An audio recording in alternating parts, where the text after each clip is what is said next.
Hezbollah chief Hassan Nasrallah की मौत के बाद बेरूत से लेकर भारत तक से प्रतिक्रियाएं सामने आ रही हैं। नसरल्लाह आईडीएफ की एयर स्ट्राइक में मारा गया। नसरल्लाह जिसे कई देशों ने आतंकी घोषित कर रखा था, लेकिन सवाल यह है कि एक आतंकी के मारे जाने पर हमारे देश के किसी सियासी दल को सदमा क्यों लग रहा है। हिजबुल्लाह चीफ के मारे जाने पर महबूबा मुफ्ती ही नहीं, उमर अब्दुल्ला की पार्टी भी आंसू बहा रही है। महबूबा मुफ्ती ने इसे लेकर सोशल मीडिया में लिखा और आज अपना चुनाव प्रचार रोकने का ऐलान किया है।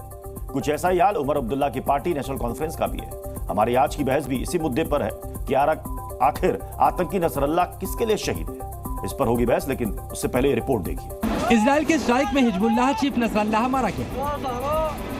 आतंकी संगठन हिजबुल्लाह के खिलाफ इजराइल की यह बड़ी जीत है। हिजबुल्लाह की मौत आतंकी मंसूबों पर एक बड़ी चोट है, लेकिन कश्मीर के कई राजनेता दुनिया के सबसे बड़े आतंकी की मौत पर मातम मना रहे हैं।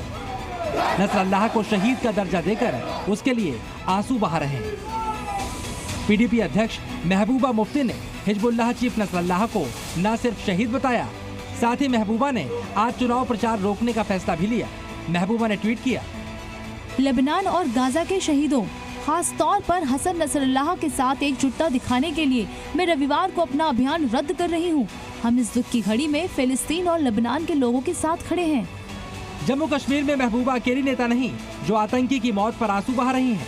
फारूक अब्दुल्ला की पार्टी नेशनल कॉन्फ्रेंस के सांसद आगा सैयद रूहुल्लाह ने भी अपने चुनावी अभियान को आज के लिए रोक दिया है। अब सवाल ये है कि वैश्विक आतंकी से जम्मू कश्मीर के नेताओं को इतनी हमदर्दी क्यों है? क्यों आतंकियों की मौत उन्हें शहादत लगती है? पहले आतंकी बुरहान वानी और अब हिजबुल्लाह चीफ नसरल्लाह का महिमा मंडन क्यों किया जा रहा है? आतंकियों के नाम पर घाटी के लोगों को क्यों भड़काया जा रहा है? आज इसी पर सबसे बड़ी बहस होगी। चलिए अपने मेहमानों से जल्दी से आपको मिलवा देते हैं। हमारे साथ हैं फारूक रेंजू शाह, राजनीतिक विश्लेषक हैं। गौरव कपूर है, नेता है नेशनल कॉन्फ्रेंस के। फारूक इनकलाबी हमारे साथ जुड़ रहे हैं। पीडीपी के नेता है अमित रैना हमारे साथ हैं। कश्मीरी एक्टिविस्ट हैं वकार भट्टी हमारे साथ जुड़ रहे हैं, जम्मू कश्मीर अपनी पार्टी से हैं। और हमारे सहयोगी श्रीनगर से खालिद हुसैन भी हमें ज्वाइन कर रहे हैं। सबसे पहले मैं अमित रैना आपके पास आ रहा हूं। आखिर हसन नसरल्लाह को लेकर के इतनी हमदर्दी पीडीपी और नेशनल कॉन्फ्रेंस में क्यों है? देखिए, पीडीपी का जन्म ही हुआ है आतंकवादियों को सपोर्ट करने के लिए, और मैं उस महिला से कोई उम्मीद नहीं रख सकता किसी सभ्यता की जो अपने ही बहन को अपने बहन के किडनैपर के सपोर्ट में कोर्ट में जाकर खड़ी हो जाए। यासीन मलिक की सबसे बड़े सपोर्टर वो व्यक्ति जिसने उनकी बहन को किडनैप किया, अगवा किया, कई दिनों तक अपनी हिरासत में रखा, उनके सपोर्ट में जाके खड़ी हो जाती है अपनी गंदी राजनीति के लिए।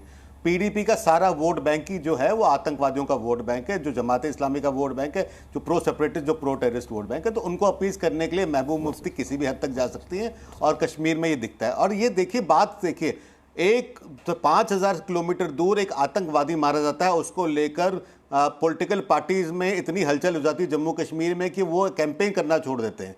और मैं जानना चाहूँगा अपने पॉलिटिकल पार्टीज के जो यहाँ रिप्रेजेंटेटिव है, आपने पिछले 35 साल में एक दिन ऐसा बता दी जिसलिए कश्मीरी पंडितों के साथ जो इतने सारे नरसंहार हुए, अत्याचार हुआ, उसको लेकर एक दिन का भी प्रोटेस्ट किया हो? तो ये साफ दिखलाता है कि कश्मीर में प्रायोरिटीज क्या है। कश्मीर की प्रायोरिटीज है आतंकवाद, आतंकवाद और आतंकवाद। जी, मैं फारूक इनकलाबी आपके पास आ रहा हूं। मतलब हसन नसरल्लाह पीडीपी के लिए शहीद है?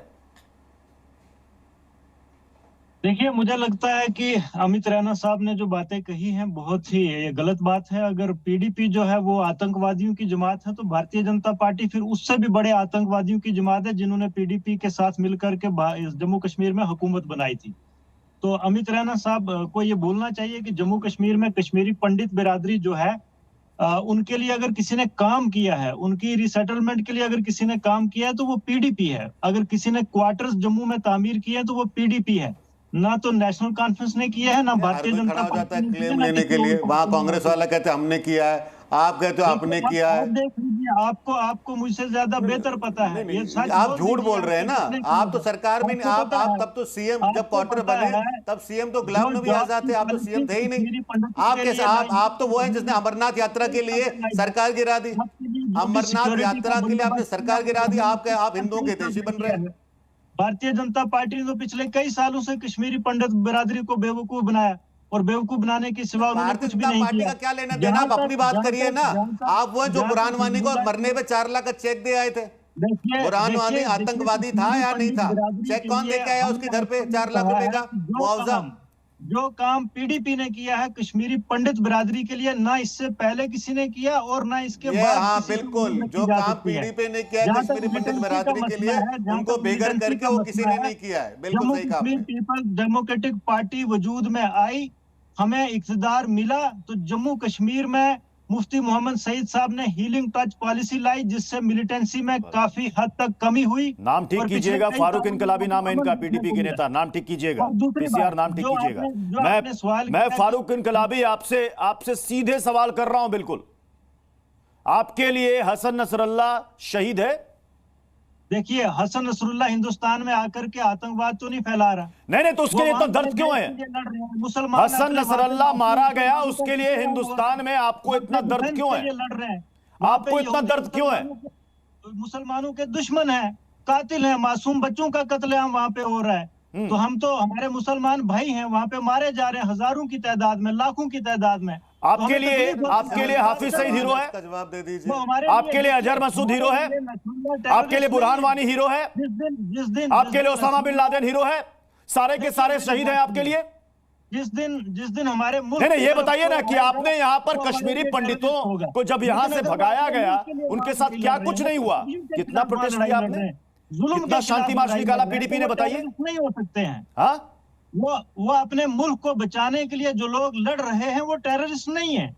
जिस दिन वो हमारे साथ लड़ाई लड़ेंगे हम उनको बोलेंगे टेररिस्ट। हमारे साथ तो नहीं कोई झगड़ा कर रहा ना, हिंदुस्तान के साथ तो नहीं लड़ रहे ना वो। अच्छा, मैं वकार भट्टी आपके पास आ रहा हूं। वकार भट्टी, इतना दर्द क्यों है हसन नसरुल्लाह को लेकर के, हिजबुल्लाह को लेकर?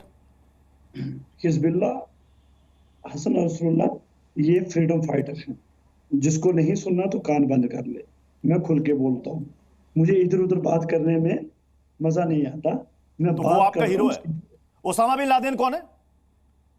फ्रीडम फाइटर था Osama bin Laden, freedom fighter, आपका हीरो? वो अमेरिका का बाप था, मेरा कुछ नहीं लगता था। नहीं, बोल दीजिए ना। अरे डरते क्यों है, बोलिए। ओसामा बिन लादेन भी हमारा हीरो था। अमेरिका का अब्बा था, मेरा कुछ नहीं लगता था। नहीं, बोल दीजिए, फ्रीडम फाइटर बोल दीजिए, घबराइए नहीं। वकार भट्टी बोलिए, आपके बोलिए। हाफिज सईद आपका चचा, हाफिज सईद, अजहर मसूद आपका हीरो है। सुनो ना, सुन तो लो। हाफिज सईद पाकिस्तान का बेटा है, मेरा कुछ नहीं लगता। क्लियर, कुछ नहीं लगता। आज बात कर रहा हूं, तुरंत में रिश्ते नाते निकालने लगते हैं। जवाब नहीं, मेरा रिश्ता नाता तो यहाँ बैठे हुए जितने भी लोग हैं, किसी के साथ नहीं है। किसी के साथ दीनी है, किसी के साथ इंसानी रिश्ता है। 2 मेरे यहाँ, 3 मेरे हैं जो मेरे कलमे के भाई हैं, 2 आप लोग हैं जो मेरे इंसानी भाई हैं। तो मेरा तो रिश्ता यही है सबके साथ। आप कहोगे आपके लिए कोई आतंकवादी हो सकता है, कोई टेररिस्ट हो सकता है, वो मेरे लिए नहीं हो सकता। मेरे लिए जो आतंकवादी है, जो हिंदुस्तान का दुश्मन, जो देश का दुश्मन, वो आपके लिए दुश्मन है कि मित्र है? आपके लिए क्या है वो, ये बताइए। कौन? पाकिस्तान में बैठ करके या दुनिया के किसी भी कोने में बैठ करके जो हिंदुस्तान के खिलाफ साजिश रचे, वो आपके लिए क्या है, दुश्मन है या मित्र? देखिए, हिंदुस्तान के खिलाफ जो भी साजिश, देखिए अब बात तो करने दो ना, जो भी हिंदुस्तान को तोड़ने की साजिश करेगा तो वो दुश्मन ही होगा ना। उसमें तो आरएसएस सबसे बड़ी है। आरएसएस भी हिंदुस्तान की दुश्मन है, क्योंकि वो भी भारत को तोड़ रही है, तो उसको भी दुश्मन मानना चाहिए कि नहीं मानना चाहिए? बजरंग दल भी को दुश्मन मानना चाहिए, नहीं मानना चाहिए? भगवादारियों को दुश्मन मानना चाहिए या नहीं मानना चाहिए? पहले कहते हैं घर के दुश्मन को खत्म करो। जो घर का दुश्मन, जो घर को तोड़ता है, जो सोसाइटी को तोड़ता है, जो एकता को तोड़ता है, जो यूनिटी को तोड़ता है, उस आतंकवाद से तो हम लड़ नहीं सकते। हम चले आतंकवादी है, था या नहीं था? वकार भट्टी, बुरहान वानी आतंकवादी था या नहीं था? चलिए, वो तो आपके घर का ही है ना, बताइए।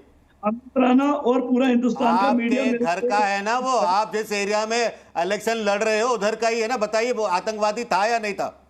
नहीं था। इतना बड़ा खुतबा देने से अच्छा है सीधे सवाल का जवाब दीजिए। नहीं था आतंकवादी, मेरे लिए नहीं है। क्या बोलूंगा? ये आपकी जहनियत दिख जाती है, ये आपकी जहनियत दिख जाती है, और ये जो पूरी बहस है यहीं पे खत्म हो जाती है। आप जैसे लोग ही इस देश के दुश्मन हैं। 8000 फौजी जम्मू कश्मीर में शहादत पा गए बुरहान वानी को मार के और वकार भट्टी जैसे इंसानों को बचाने के लिए। वो आपके लिए हीरो नहीं है, उनके लिए आपने बंद कॉल नहीं रखा, उनके लिए आपके खून के आंसू नहीं निकलते हैं, आपके खून के आंसू निकलते उस व्यक्ति के लिए जो मासूमों को मारता है। मैं कुछ बोलूंगा तो आप कहेंगे कुरान पाक में लिखा हुआ है एक मासूम को मारना लाखों जानों के बराबर है। तो जब नसरुल्लाह बम जब रॉकेट फेंकवाता था इजराइल में, जब यहूदियों को मरवाता था, तब वो इनोसेंट नहीं थे क्या? तो ये डबल स्टैंडर्ड आप अपना बंद रखिए, ये बिल्कुल डबल स्टैंडर्ड जो आपके ये एक्सपोज हो जाते हैं बार बार। आप कोई भी पार्टी बदल लीजिए, ज़हनियत से आप आतंकवादी रहेंगे। आप किसी भी पॉलिटिकल पार्टी में चले जाइए, ज़हनियत से आप आतंकवादी। फारूक रेंजू शाह, मैं आपके पास आ रहा हूं। मैं अब क्या ही आगे बहस करूं। इनके लिए बुरहान वानी हीरो है, इनके लिए उसामा बिन लादेन हीरो है, इनके लिए अजहर मसूद हीरो है, इनके लिए हसन नसरल्लाह आपके लिए हीरो है। मैं क्या ही बात करूं फारूक साहब? 30 सेकंड में पूरी बात करने दो। अमित राणा ने बातें करी थी, 30 सेकंड में पूरी बात करने दो। मैं वकार भट्टी को और फारूक साहब को दोनों को एक साथ स्क्रीन पर रखिएगा। 30 सेकंड में पहले मुझे पूरी बात अमित राणा को जवाब देने दो। मैंने बोला पहले इनको करने दे। मैंने आपने कर दिया, आपने क्लियर कर दिया, आपने कहा कि बुरहान वानी आपके लिए हीरो है। आप मुझे बात करने दे। मैंने बोला आतंकवादी नहीं है, हीरो कब बोला है?